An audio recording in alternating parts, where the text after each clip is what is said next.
On today's episode of What's Going On with Shipping, 2 Newark firefighters die on board a ship at the port of Newark. I'm your host, Sal Mercogliano. So this is a tragic story I'm going to talk about today, and it's going to make some people not very happy. And that's fine, because I want to talk about the difference between marine firefighting, fighting on board ships, versus firefighting on land, because they are unique skills. And if you are not trained on how to fight a fire on board a ship, it is extremely different than fighting fire on land. Do something I don't typically do is talk about my background. So I was a merchant mariner, sailed for 7 years, and as a firefighter, as a mariner, I learned shipboard firefighting like all merchant mariners do. I sailed for the Navy's Military Sealift Command, so I actually took the Navy's basic and advanced firefighting. I took their damage control, and then when I came ashore, when I was working my way through grad school, I became a firefighter, and I have been a paid and volunteer firefighter for over 20 years. I'm currently a captain on my local fire department, so I know the difference between marine firefighting and shoreside firefighting. I did a series of videos when the Bonhomme Richard fire took place back in 2020. So that's what we're going to talk about today, the difference between the two. If you're new to the channel, hey, take a moment, subscribe to the channel, hit the bell so you'll be alerted about new videos as they come out. All right, let's jump into this. So this is the New York Times story that was posted on about this fire. I want to read just a couple of points here. The first call for help came from a 9-year department veteran, Augusto Augie Akaba, 45. Soon after, a firefighter with 16 years of experience, Wayne Brooks Jr., 49, became trapped. Neither survived. Chief Jackson. Jackson is the chief of the Newark Fire Department. They were two of our best, Mayor Ras Baraka of Newark said on Thursday, noting that neither hesitated to rush into a fire on a ship with at least 12 decks, something they had not trained for. And let me be clear, I watched the press conference. The fire chief talked about the fact that they have not trained on a ship for a shipboard fire for 6 years. They have one of the largest ports in America in their fire district, and yet they have not trained for 6 years on a ship, and the ship they trained on was a much different vessel than this. Goes on here, Chief Jackson, our members went in like we always do to try to make a bad situation better. We think and we hope that each day we go out that we return, he added. That is the ultimate sacrifice. Okay, there is no indication that they were going in to save lives or that anybody was in danger. Now, that could change, and these may have been the bravest firefighters in the world going in to save a life, but as far as we know, this started during the loading operation. The ship's crew and the stevedores evacuated from the area, so they were not in the vessel when the firefighting started. But this vessel is a death trap, if you don't know it. This is a very complicated vessel. And the vessel we're talking about here is a combination container / roll-on, roll-off vessel. This is the vessel right here. Up forward, she carries containers up on the bow area.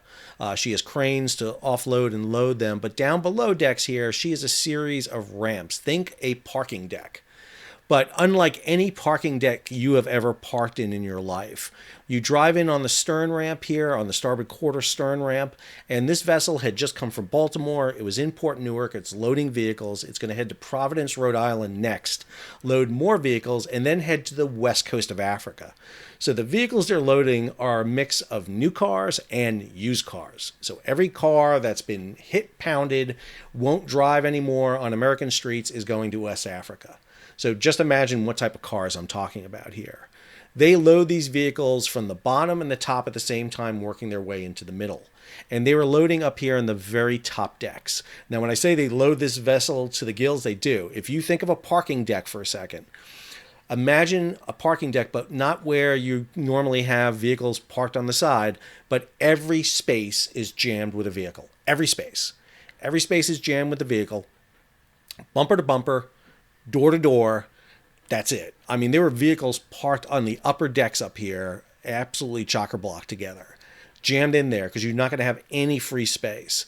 Add to it, you have decks down here where you put vehicles on. Those decks are adjustable decks. You raise those decks up, lock them into place, and what you're trying to do is put as many vehicles as you can on the vessel, which means you don't have a lot of headroom. Your headroom in that deck is going to be just above the tallest vehicle. That's it. And so you're having adjustable decks, you're packing vehicles in, and understand these tightly packed areas, it's almost impossible for you to snake through just in normal clothes, let alone with bunker gear, the firefighting kit that we wear, PPE, the personal protective equipment, the boots, the pants, the jacket, the SCBA, the self-contained breathing apparatus. Everything we got, add a hose in there, add all the gear in there, it's almost impossible to maneuver through. This is a tough area to be in. It is tough to find your way around on a ship when it's wide open and clear, let alone when it's loading as this vessel was doing. This is the port of New York, New Jersey. This is marine traffic. This is showing you right in the port where Grande Costa d'Orio is over in the port of Newark. Comes in here underneath the Verrazano, cuts through the Kills, and then up over here onto the New Jersey side. And this vessel was offloading, very typical what you see. Right now there are vessels around them. There are tugboats. There's Fireboat 343 from the FDNY. Firefighter 2 had been there earlier today, been pulled off. But I think the thing that gets me the most about this is I watched the initial press conference. And this went off as a simple structure fire. Matter of fact, when you hear the chief talk about it, he talks about it like a structure fire, like a building fire. Ships are not buildings. They are substantially different. When you have a fire on a ship, you got to think about the fire radiating not just side to side and up, but down. You're on metal decks. You can't even do the typical get on your hands and knees and walk on a steel deck because the steel decks get so hot. You got to do the duck walk. This is a different scenario. And plus, this is a ship that was loading vehicles. I'm going to talk about what the problem is and the issues associated with that. So here's some images from the fire that were posted. So a couple of things stand out for me as both a marine firefighter and a shoreside firefighter. So one of the things stands out right away is ship has power. So the ship's power is up and running. You can see the lights. You can see lights are on in the vessel, which means the ship has not just power for lights, but also for the fire pumps. So one of the things that was stated in the Grimaldi press release, which I'll show you in a few minutes, was that when the fire broke out on deck 10, and it started on deck 10 and later jumped to deck 11 and then deck 12. But when it started on deck 10, they said that they activated their fire suppression system. Now, they're loading vehicles at this time. Their fire suppression system is salt water, is basically sprinkler systems. They have fixed sprinkler systems in it. So the ship would fire up its main fire pumps and then trip the sprinklers in the area. Either they have heat sensors that pop off, or they can manually open them and begin to flood the vessel with salt water and start trying to extinguish them. I don't see a great deal of water raining down on this ship. So I'm wondering whether or not the fixed firefighting systems kicked in. CO2 would have been ideal, but the problem is you have huge open bays here. And it's almost impossible. CO2 only works if you can close the compartments down, and you can't close these compartments down. They have drapes you can bring across, but it's not clear they were deployed at this. Also notice that they didn't lay any lines in. There's no hoses coming off the backs of these fire trucks, which means they're using the shipboard fire mains to fight their fire. Hopefully, these crews brought their fire hoses with them and didn't use the ship fire hoses. You never use the ship's fire hoses because you don't know what state they're in. They're hanging there. They could have been hanging there for 10 years. You don't know if they've ever been used. So you got to bring it and hook into what's called the standpipe system that they have. Now, normally when fire departments go to building fires, the fire pumps hook into the ship and boost the fire pumps on the standpipes. They don't do that on these ships. This ship has its own firefighting system. So hopefully that's working. The other danger in here that is not appreciated if you've never worked on these ships before, during loading operations, you have to run these big, huge ventilation fans to get the exhaust out of the vessel. Now, Grimaldi has said there were no electric vehicles on this. And let me be clear, I don't believe Grimaldi at all. I don't believe anything they say. They have a terrible track record. If you look up Grimaldi lines and the track record of safety they have, it is miserable. So I don't think they know what was loaded on this vessel because, again, this ship is going to West Africa. It just came from Baltimore. It's heading up to Providence. It's going to West Africa. It's loaded with new and used vehicles. Every vehicle that will not drive in the United States anymore gets sold to Africa. And that's what this this vessel is loaded with. Used vehicles heading to West Africa. So every piece of crap car in the world that couldn't pass an inspection, is not fit to drive, is heading to West Africa. Those vehicles are loaded to the gills with who knows what in the back of them. Are some of them EVs? Probably so. I don't think Grimaldi knows what's on the vessel, to tell you the truth. But more importantly, because you're driving up, these vehicles have fuel in them. New vehicles should have very minimal fuel on them, but some of these are used. Did they pump out the gas from them? Who knows? What's in the trunk? Who knows? Are the batteries being unhooked by the stevedores? Who knows? All of these are being driven up, and that means these huge ventilation fans are running. They're taking the toxic atmosphere from the carbon monoxide and blowing it out through the topside vents, which means this is a huge, massive chimney. One of the things we do in shoreside firefighting, if you have a building fire, is positive pressure. You put a fan in the door, you push fresh air in, it pushes the bad smoke out through openings high above, and you bring fresh air in. But the rule in shoreside firefighting is if you put that fan in the door, you better find that fire quick. Because if you start feeding fresh air into a fire, it's going to get away from you. And these vessels have it. Did they turn off the ventilation? One of the things they should have done almost immediately is kill the ventilation. Is actually stop, because they're pulling all this fresh air in and they're dumping this bad air out, which sounds like a great thing to do in firefighting, but in this case, probably not. You probably want to kill the air going to it, because you're not going to vent it like a normal structure. You want to kind of smother it as much as you can. But it looks like they're pulling fresh air in, and which means the deck 11, 10, 11, 12, which is these high decks right here, are going to become ovens. They're going to be like chimneys fighting up in there. Really difficult to manage, and I really wonder what happened on here.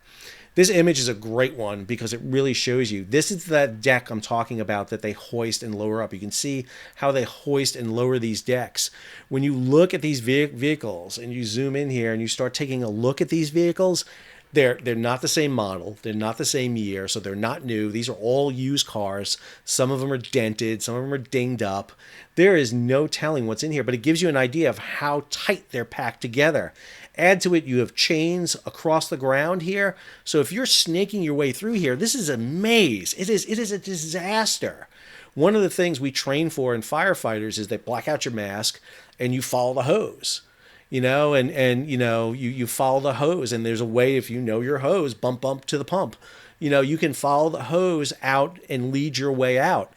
But if the firefighters got separated from the hose does three things. It provides extinguishment, it provides protection, and it provides egress. And if these firefighters got separated from their hose, and it's dark and smoke-filled area, and they got turned around, hung up, they're going to run out of air real fast. You have 30 minutes of air in a 4,500 PSI bottle. Plus, if you're using your air a lot, if you're doing a lot of work, these are older guys. Both of them are in their 40s. I'm 50-something right now, and I go fight fires. And I can tell you right now, my air bottle doesn't last as long as 20, 30-year-olds. You're going to run out there really fast. This is a really dangerous environment to be in. And what gets me is why they were up there if there's no life to save. This is the thing you have to use that model that we talk about a lot, the Phoenix Fire model, where you risk a lot to save a lot, you risk a little to save a little. If these are these are used and new cars that are burning, let them burn. Let them burn. It's not a problem. But you just set up your barriers, you set up a perimeter around this, you start wetting the vessel down, you start running your own hose in, set up monitors, and extinguish it. Don't worry about getting sucked into this fire, which is kind of what it sounds like they were sucked into. This is an image I pulled from Channel 7 News, and I just want to show you, these are the vehicles up on the weather deck. Now, usually on car carriers, new car carriers, you don't carry vehicles up on deck because the salt water just destroys them. But when you're carrying used vehicles, you don't care. And you can see right here, vehicles up here, you can see some of them have their hoods raised, which indicates they were probably unhooking batteries at the time. This is the ramp that goes down below here. And what gets me even more so is there are vehicles all the way up forward here, right around the bridge deck. I mean, they put vehicles everywhere they could. They maximized the space on this vessel for vehicles. This is one of the two fireboats spraying. I think this is 343. Firing on it. So one of the questions I have that I don't know the answer to is there a set response for a ship fire in the Port Authority of New York, New Jersey? Because there should be. Listening to the chief talk last night, he made it sound like once the firefighters got stuck, they sent off a second alarm. Well, if you're a shipboard fire, there should be multiple alarms going on this. There should be a immediate response coming in with specialized rescue units and, more importantly, the marine firefighting units. Fireboats bring you lots of things. Yes, they bring you a buttload of water that they shoot out of their cannons, but that's not the thing they bring. They bring crews who are familiar with ships. All marine firefighting units should do is train on shipboard fires. That's what they should be training for all the time. They also bring massive pumps so that if you want to fight this fire using not the ship's pumps, but your own pumps, that's what it brings. That boat sitting in the water is a huge fire pump. It can funnel huge amounts of water through large diameter hose, up passageways of the vessel, up to manifolds, 2 separate hoses so that you can spray water. You can bring that vessel, bring it in, lay that large diameter hose, hook up to manifolds, get 2.5-inch, 3-inch hoses with blitz nozzles, with fixed monitors, and surround and drown this thing, and just inundate it with water and go ahead and sink it. Now you got to start worrying about ballast and getting top heavy and capsizing the vessel, because every gallon of water you put on a ship, you got to pump off. But that's what should have been thought about during this operation, and I'm not sure it was. Again, more images showing you that same thing. This is actually from shore. This is 343 spraying ashore. Actually had a subscriber of the channel send me that image, and I think it's a really great image of it. This is the statement by Grimaldi, and I just want to go through it a minute because I think it's really important to talk about it. So the fire happened at 9:30 p.m. The Italian flag vessel was completing the loading operation of various rolling units, cars, vans, and trucks when the fire started on deck number 10, attended by local stevedores and crew members. So understand, it is the Indianapolis 500 loading vehicles on a vessel. They're supposed to follow speed limits. They don't. They're supposed to take it easy going up and down ramps. They don't. They bottom out vehicles. Fuel tanks can crack. Anything can happen. You got used vehicles. And this is a very dangerous operation during loading operations. The crew of the vessel immediately activated the onboard fire suppression procedures, while the local firefighting service was alerted. Okay, what were those procedures? Did they activate the fixed firefighting systems? Was water being sprayed? Did they stop the ventilation system? What exactly were those procedures? It's really important to know this. And particularly if you were the first arriving engine company from Newark Fire Department, there's key questions you need to be asking. Understand, this crew too is American. So who knows what language they're speaking? So you're going to have a language barrier showing up here. The amount of chaos that was probably reigning here is hard to imagine. It goes in here. The crew of the vessel immediately activated onboard fire suppression while the local firefighting service was alerted, and their prompt response played a crucial role in containing and bringing the fire under control. What the frick are they talking about? This fire was not under control. Who brought this fire under control? It wasn't Grimaldi that brought it under control. The thing's still burning last time I looked. So I don't think it's really under control. I don't understand why they say this in here. Goes on, sadly, during the firefighting operations, Grimaldi Deep Sea was informed 2 firefighters lost their lives. All company's thoughts, prayers, and sympathies are with their families and team currently. At this time, it is not known how the fire started, but the company will undertake a full investigation in close cooperation with relevant authorities. We have had so many shipboard vehicle car carrier fires, it's ridiculous. Jacksonville Fire Department had one down there. We had Felicity Ace out in the middle of the Atlantic have one. We've had vehicle car fires on ships like crazy here. We had a vehicle, a car carrier roll over in Brunswick, Georgia. I don't know what it's going to take to wake people up to the danger of these vessels. We keep having them, and now 2 Newark firefighters are dead. You need to wake up to this. Goes on here, the Grande Costa operates with 28 crew members. No fuel spill was detected at sea, nor does the stability of the ship appear to be compromised. She's carrying 1,200 rolling units as well as 157 containers. There are no electric cars nor hazardous cargo on board. Again, I don't believe Grimaldi. I don't. They didn't put the fire out. They didn't get it under control, and I don't believe what they're saying in this.